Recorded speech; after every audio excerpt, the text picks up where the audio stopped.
Meski harga sawit kini tengah lesu, ternyata tidak menyurutkan niat petani bibit sawit untuk mengembangkan usaha mereka, karena mereka yakin usaha yang ditekuni akan kembali membaik.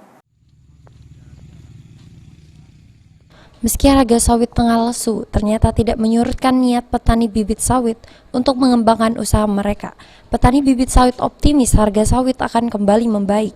Seperti yang diungkapkan pembibit sawit di Kelurahan Sukomoro, Dusun Tanjung Sari, Suroso, di mana dia optimis harga sawit kembali ke angka Rp3.000-an per kilo, sehingga proses peremajaan bibit sawit akan semakin banyak terjadi yang bermuara pada tingginya permintaan akan bibit sawit.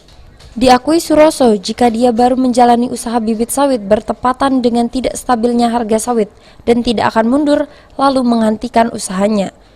Bisa lancar, bisa laku lah kalau bibit sudah siap jual. Ini bibitnya rencananya seperti apa, Pak? Pengelolaannya apa yang buat Bapak begitu optimis, Pak? Ya, masalahnya sawit ini kan dibandingkan karet lebih enak, cara panennya pun enak, kita nggak susah-susah kan. Nah itu yang buat kita optimis ingin tanam sawit. Sebenarnya nanti kalau ya mau tanam keluarga sendiri juga nih ada, mau tanam sendiri bibit. Nah, nggak mau jual semua kan, kalau ada yang minat ya boleh, kalau enggak ya mau ditanam sendiri. kita nggak terganggu dengan harga seperti itu? Enggak lah, kita optimis. Saat ini, bibit sawit biasanya dicari petani sawit yang kebunnya tengah melakukan peremajaan atau usia pohon sawit di atas 20 tahun. Tapi hingga kini Suroso mengaku belum ada pembelian khususnya petani sawit karena harga sawit yang sangat rendah. Sulaiman, PAL TV.